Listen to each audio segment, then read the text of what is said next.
Hey guys, welcome back to the channel. In today's video, I'm going to show you how to get new boards in Subway Surfer City so you can add some style and power-ups to your runs. New boards can be unlocked in a few different ways. First, you can use coins and tokens to collect during your runs to purchase boards from the shop. Some of the more advanced boards might require gems or special event rewards, so it's a good idea to save up and keep an eye out for limited time offers.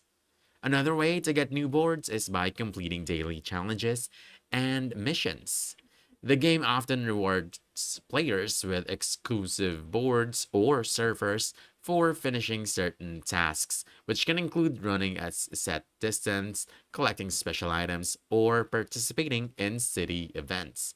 Now, these boards often have unique abilities or stats that give you an edge in your runs. Next method is by leveling up. Simply playing the game gives you experience points that helps you reach certain levels that unlock boards. Now to get there, all you have to do is just simply tap here and you can check your progress right over here. As you can see, the next board will be unlocked at level 17.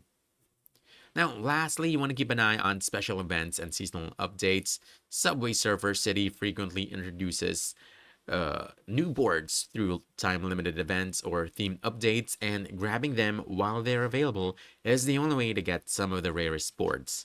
And that's about it. Now you know how to get new boards in Subway Surfer City, so if you found this helpful, don't forget to hit that like button, subscribe for more quick guides, and I'll see you in the next one. Thanks!